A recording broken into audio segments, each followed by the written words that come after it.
Hi, I'm Dan Marusak. I'm an attorney with Green and Marusak. I'm here with John Kent. He's a VA-Accredited representative with the firm also. And today we're talking about the higher levels of higher ratings for PTSD, specifically the 70% and the 100% rating for PTSD and other mental disabilities.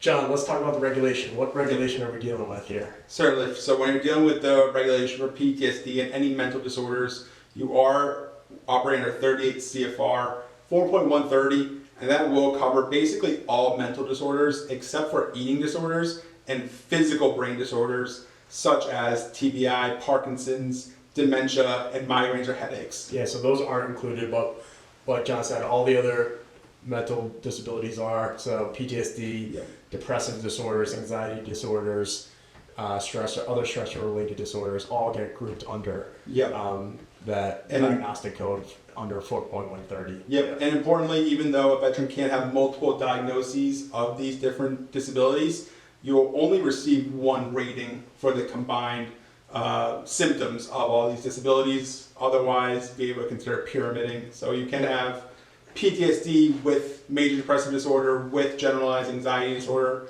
but you won't have separate ratings for every mental health condition. That's a good point, because a common error I do see is that a veteran might file for PTSD and get granted a service connection for an anxiety disorder or something else, and then continue to try to appeal for the PTSD to be noted. And it really doesn't matter. VA should consider all the psych symptoms under the service-connected condition, no matter what is labeled as. Absolutely. All right, so let's jump into the rating. So the 70% rating under the diagnostic code. I'm not going to read the whole thing, but the highlights are occupational and social impairment with deficiencies in most areas, such as work, school, family relations, judgment, thinking, or mood. And then it lists a whole bunch of symptoms that are that would be close or represent these impairments. And that includes suicidal ideation, obsessional rituals, impaired impulse control with periods of unprovoked irritability and periods of violence, difficulty in adapting to stressful circumstances, including work or work-like setting, among many others. So let's talk about difficulty adapting to work or work-like setting. What do you think that would look like? Yeah, certainly. So when we're discussing, or at least looking for evidence to support difficulty in adapting to work or work-like setting, how does one act or interact with others in an office or in a work environment, whether you are in a physical office or you're at a job site, a construction site? How do you interact with your coworkers? Do you find yourself being confrontational? Do you find yourself difficult to work with? If you're dealing with customers, if you're in a customer-facing role, are you difficult with them? Do you get written up? Do you receive repeated warnings, or whether it's written or verbal? Have you been terminated in the past due to how you handle yourself on that job site, in that office, interacting with customers and coworkers? Those are generally, what VA is looking for when they're talking about that difficulty adapting to a work or a work-like setting. Yeah, and when that comes up in an examination, it might not be something that a veteran's proud to share with the examiner, but it's definitely important information to get across. And also along the same lines, impaired impulse control and periods of violence, that kind of goes along the same lines, right? So unfortunately there are incidents where those difficulty in that workplace environment does rise to the level of physical violence. And that is something that, as Dan mentioned, not always easy to talk about, not always easy to admit to or discuss at a VA exam, but incredibly important if that's the case, and can be incredibly helpful in bumping your rating to at least that 70%. We also see it, though, not just in the workplace, but irritability, with family members, or road rage, for instance. It can come up in a number of different situations. Definitely. A big part of the 70% rating, or a common symptom we see, is suicidal ideation. And I'd just like to say suicidal ideation is a severe mental health concern. And if anyone is thinking about suicide, dial 9888 for the National Crisis Line. And if you're a veteran, 988 and then press 1 for the Veterans Crisis Line. So with that, there's an important court case out there from the CAVC, Bankhead. Yep. Can you talk a little bit about that and what that said about suicidal ideation and the rating for Psych? Yeah. So Bankhead v. Shulkin came out, and essentially Bankhead discussed that the mere presence of suicidal ideation alone has the potential to rise to that level itself of occupational social impairment with deficiencies in most areas. So essentially, almost regardless of the other symptoms, the symptomology of suicidal ideation alone can have the level of impairment that would rise to that 70% rating. Oftentimes we see that adjudicators, if they see suicidal ideation either noted in the VA examination or in treatment notes, that's enough for them to just grant the 70% rating.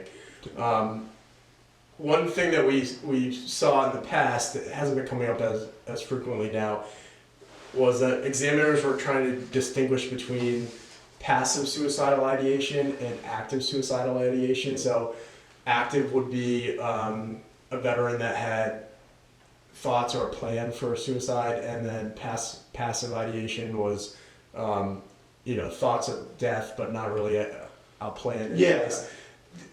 Can you talk a little bit about like why that distinction isn't important? Generally, when we're looking to do development on a case, including a statement, a late statement with the veteran, that passive suicidal ideation generally comes across as, would it be so bad if I wasn't here anymore? Or, what would happen if I was no longer here?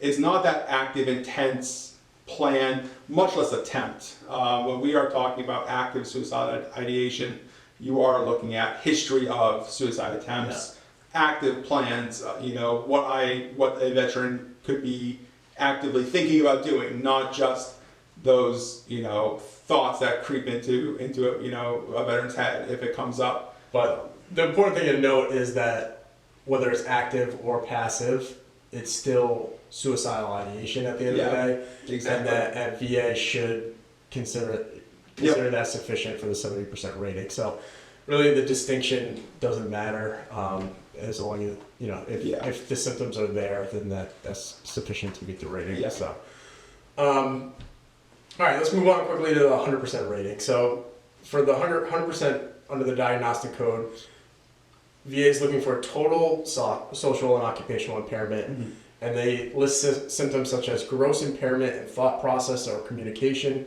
persistent delusions or hallucinations, grossly inappropriate behavior, persistent danger of hurting oneself or others, and intermittent inability to perform activities of daily living.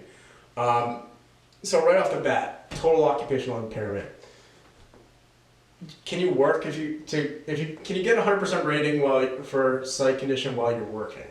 Technically, yes. Technically, there's nothing in the regulation that explicitly says you can't.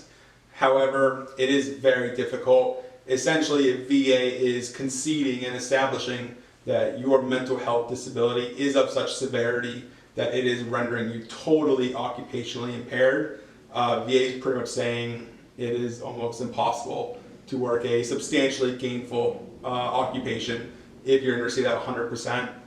And as Dan mentioned, the activities of daily living, that intermittent inability to perform those, that goes right along with that potential for aid attendance, as we discussed in a previous video, that I definitely encourage you to check out if you haven't already. Yeah, so activities of daily living, can you give me some examples of what an activity of daily living is that might be impacted by a psych condition? Yeah, certainly. So if your mental health disability rises to such a degree of severity that you're having difficulty with activities of daily living and you're requiring that aid attendance, you can't you can't take care of yourself due to your mental health disability, difficulty showering, brushing your teeth, making yourself food, bathing. A big one that we see oftentimes is forgetting to take your medication. A lot of veterans get prescribed medication for both service-connected and non-service-connected disabilities, but that forgetfulness due to the severity of your mental health disability can cause a veteran to forget to take their medication for any of their conditions. All right, and how about what if a veteran has symptoms of both the 70% criteria and the 100% criteria, what would happen then? Yeah. So if a veteran has symptoms that, they do have a box of symptoms, and some can fall in 70, some can fall in 100, VA is supposed to essentially assign the rating that most closely approximates which severity that mental health disability should fall under. In our belief, if there's a tie, it goes to the veteran. The veteran's entitled to the higher rating. If there's a question as to which rating it appropriately falls under, but VA is supposed to assign the rating that it most closely approximates to. Yeah, right. Yeah, so the regulation states if the symptoms more closely approximate the higher rating, that's what they're supposed to grant. So, like John said, it is a veteran-friendly standard. For more on VA's psych ratings, follow us on our social medias. Thank you all for watching.